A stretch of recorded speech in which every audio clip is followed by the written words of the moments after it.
ISS commander and retired U.S. Air Force commander also. Retired from a lot of things, but just starting his next chapter.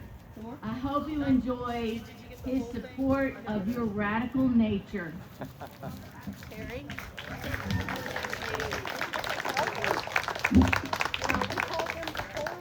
Does anybody here want a king in the United States of America?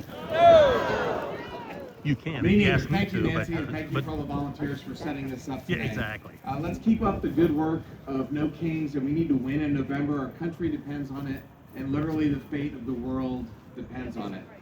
But I want to put things in perspective, at least in how I keep them in perspective in my own brain. And I want to start with a story about space travel. The story about the Space Shuttle. Any NASA folks here? Yeah. I see a few. All right. It's a story about the Space Shuttle Challenger and unfortunately the Space Shuttle Columbia. But I want to go back to 1986. I was in school, so looking out, I think many of us here remember the Challenger accident. Some of us were not even born yet. But it was a time when NASA had this new, exciting spaceship. It was going to make travel to space routine. We had done Apollo, we had landed on the moon, but it was time to go live and work in space. We were going to bring science experiments or even space station, which I did during my time at NASA. They were even going to bring a few congressmen. The era of easy access to space was here. We could finally learn to live and work in space. NASA had promised Congress that we would launch 40 space shuttle missions a year. But there was a problem. The space shuttle had two big solid rocket motors. If you look at a shuttle on the launch pad, the two big white rockets on the side are the solid rocket boosters. And they had been having problems leaking gas. In fact, for several missions, NASA had video of gas rocket exhaust basically leaking out to the side, but it went off to the side. It wasn't pointed at the shuttle itself. So it wasn't a problem. And for years, NASA engineers, especially at Morton Thiokol, the company that built it, had warned, hey, this is not normal, this is a problem. But nothing bad ever happened. And NASA managers were under pretty tremendous pressure. They had to win, or they had to launch, and so they ignored the problem. They kicked the can down the proverbial road. To fix that problem, it would have hurt the careers of the managers. They got promoted if they launched. They got promoted if they made Congress happy. They would not have been promoted had they shut the program down to fix the problem. So launching kept on happening over and over until January 28, 1986. It was a beautiful morning, sunny morning like today. It was really cold in Florida. It was in the 20s. It was a beautiful launch. The whole world was watching. There was a lady named Krista McCullough. She was a teacher, the first teacher on a space shuttle. I was watching at the time. I'm sure many of us was. It was an amazing launch until 71 seconds, and that's when Challenger exploded. That's when we were all horrified with that terrible event. I was a freshman at the Air Force Academy. I was in biology class that morning, and the teacher let us turn on one of those old TVs on the movable cart, and we were watching it. One of my fellow cadets, his father, Dick Scobie, was the commander. His whole squadron had gone down to watch. And in the following months, NASA did an investigation, and they confirmed what so many engineers have been saying all along, that the solid rocket motor had a fundamental problem. There was something wrong going on. But the terrible thing was that for 24 missions before Challenger, they knew about this problem, people were saying things, and they didn't stop it. There was a lady named Diane Vaughn. She's a sociologist. She wrote a book. She coined a term called the normalization of deviance. And that's what NASA had been doing. They had been seeing this problem that shouldn't have been happening, and it didn't kill anybody, so it must have been normal. They had been normalizing deviance. So fast forward 17 years later, there's a mission called STS-107, the Space Shuttle Columbia. I was a new astronaut. I was a rookie at the time. I was assigned as what's called a family escort, so I was there with all the families when they launched into space. I took them into mission control during the mission, and we were there at the Kennedy Space Center on the runway on February 1st, another beautiful, cool Florida winter morning when Columbia was coming back. And during that time, there was something called foam strikes. So that big orange tank on the space shuttle was covered in foam, and foam had been falling off since the very first mission and hitting the bottom of the space shuttle. and it had never killed anybody. It almost did several times, but that foam hitting the shuttle had never killed anybody. And on STS-107 on this mission, just like every other mission, foam fell off, but it didn't hit the bottom of the shuttle. It hit the leading edge of the wing. So it was it was worse than the problems that they had been seeing in the past. And they launched fine, they spent 2 weeks in space, but when they came back to Earth, that hole in the wing that the foam had caused allowed the hot plasma gas. When you hit the air going 17,000 miles an hour, it turns into plasma. That plasma came in the wing, burned the wing off, and killed the crew, killed 7 of my friends. It was terrible. But this had been a problem that had been occurring for years, and NASA had been ignoring it. They had normalized the deviance of the foam strike. Folks, this is exactly what's happening in our country today. There are dangerous things happening, deviant things, not normal things. And we're allowing them to become acceptable. It's not normal for the president and his family and Steve Witkoff to make billions, not millions, billions of dollars from Saudi and UAE and Qatar. And then give them special treatment on tariffs or allow them to build an Air Force base and give them NATO-like security protection. Or to go to war against their arch enemy, Iran, at their behest. That's not normal. It's not normal for his son-in-law, Jared Kushner, to make billions of dollars from Saudi and UAE. It's not normal for the president to declare war on our press and our media and have them fall in line. And now CBS, the evening news, is saying these wonderful, glowing things about the dear leader. That's not normal. It's not normal for the president to threaten law firms. Without functioning lawyers and law firms, we don't have a legal system. Firms like Paul Weiss and so many others just caved before his threats. That extortion of the legal system is probably one of the most dangerous threats to our democracy in our history. It's not normal to ignore the Constitution. The Constitution was written by some pretty smart guys 250 years ago. They knew that Congress should have the power to declare war, or more importantly, not to declare war.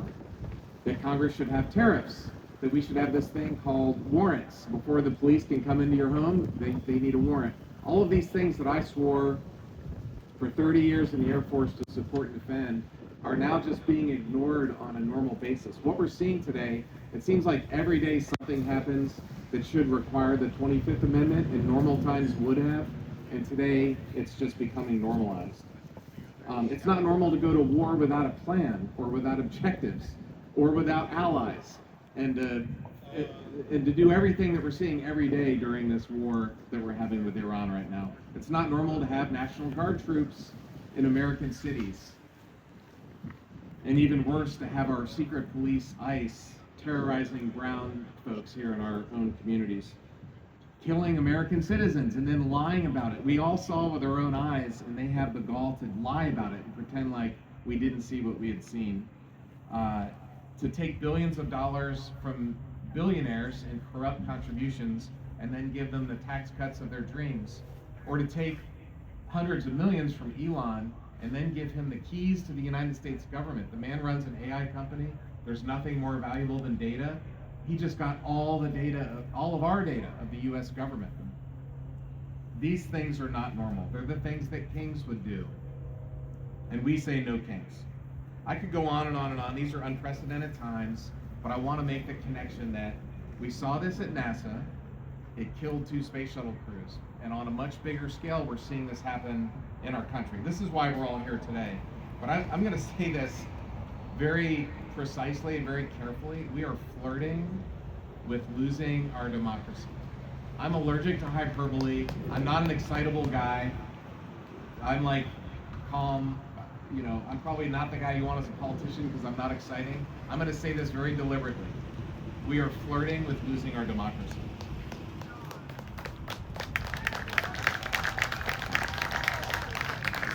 We need to stop being dictator curious. I want to tell you another story. In the summer of 2012, I had just showed up in Moscow. I was there to train for my next space station mission. And it was a weekend and I was bored, so I was walking around Moscow by myself, and there was a big mob. I probably should have turned around and went the other way, but I'm like, I wonder what that is. So I walked up to this mob to see what it was. It was Alexei Navalny, actually. I didn't know who he was at the time, but I learned pretty quickly. In Russia, after the Soviet Union collapsed, Vladimir Putin won an election in 2000, a mostly free and fair election. He won another election in 2004, and then in 2008 he was term limited by their constitution. So he did a swap with basically their vice president, Dmitry Medvedev. Putin became number 2, Medvedev became number 1, and then in 2012 Putin wanted to come back. And some number of Russians were mad about that. They could tell that something bad was happening, so they were out protesting. They had the Russian police dressed up like Navy SEALs wearing masks. It's exactly what we see here on the streets of America now. When I see these guys, I see Russian secret police. That's what I see. But this was going on in Russia. You know, I think most Russians did not expect to lose their democracy. Most Russians did not expect to lose the freedoms that they had. They basically had freedom of speech back in 2012. Most Russians didn't imagine that their leader, who wanted to make Russia great again, would start a calamitous war that's so far cost over 1 million Russian casualties and destroyed their economy. Most Russians didn't expect all of these things to happen, but I think it's important to keep these things in perspective. Not all dictators just seize power. Many of them are elected, at least initially. Vladimir Putin was elected. Lukashenko in Belarus was elected after the fall of the Soviet Union. Viktor Orban in Hungary was elected. The Nazis won the 1932 elections as a party. Donald Trump was elected. Guys, this doesn't always start with big warning symbols. It's not like on the space station when there's a fire and the warning lights are going off. On the Space Shuttle, there's a warning to tell you, hey, something bad's about to happen. That's not how you lose your democracy. You have a democracy until you don't. And the Russians have learned that the hard way. But you know what's really terrible about that? In the year 2026, once you lose your democracy, you're not getting it back. The state today, our government in America, all these governments around the world have powers that George Orwell could not have imagined. Their ability to survey us, cameras everywhere, checking, algorithms and social media, combine all of that surveillance state with AI. Once you lose the democracy, you can't get it back. If you're a Chinese person who understands what's going on, you're not going to overthrow the Chinese Communist Party. The best way to do this is to not lose your democracy to begin with. Yes! The best way to not have a dictatorship is to not lose your democracy to begin with. And guys, we have been given the biggest blessing. I mean, what we have in America, if you're born in America, you have won the human lottery. We have been given a lot, and we need to stop flirting with Trump and this dictator, because it's not going to last forever. It's up to us to make sure that that doesn't happen. He's actively trying to steal the 2026 elections. Think about that. He's actively trying to steal the 2026 midterms. He's attacking our press. He's waging out-of-control wars of choice. It's not even a war of choice in Iran and Venezuela. It's a war of whim. It's like whatever he wakes up thinking, he'll go start a war. He's profoundly damaged our alliances. Guys, our European friends don't trust us. Japan and Korea do not trust us. All the places I served in flying F-16s to help defend, they have two eyes. They can see what's happening here. They don't trust us. The damage being done is profound. And we have to take this back in November. So if there's anything you remember from my speech today, remember this. We have to stop normalizing deviance. So what can we do? What can normal Texans do? We just heard a little bit about. What we're doing right now is super important. Protest.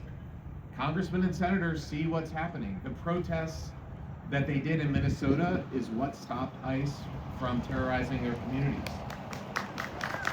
What Nancy's doing and what the yellow vest and all the volunteers works.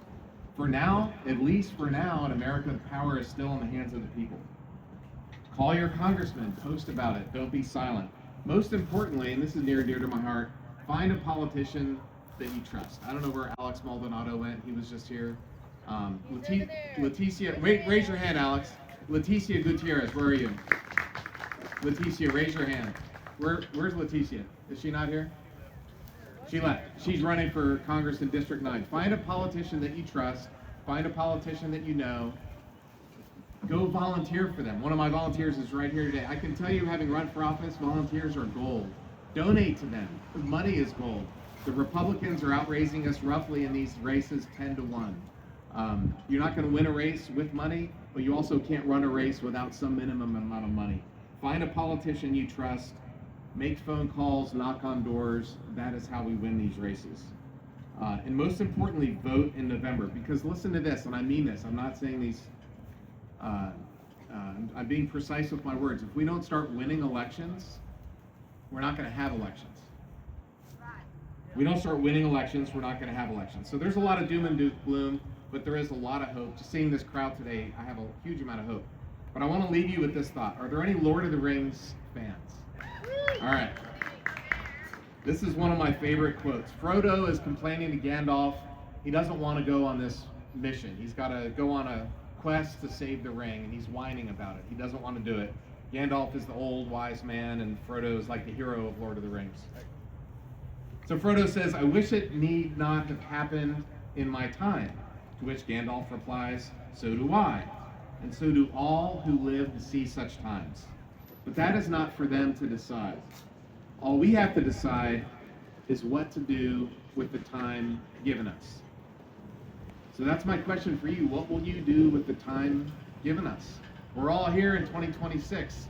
I wish it was some other time, but it's not. It's 2026. So what are you going to do with that? When your grandkids grow up and ask you, what did you do during the Trump years? How are you going to answer them? I'm going to have a really strong answer for me. But what will you do for the time given us? So thank you all for coming today. You're amazing. Thank you, Nancy. And let's make sure this country never has a king. Thank you.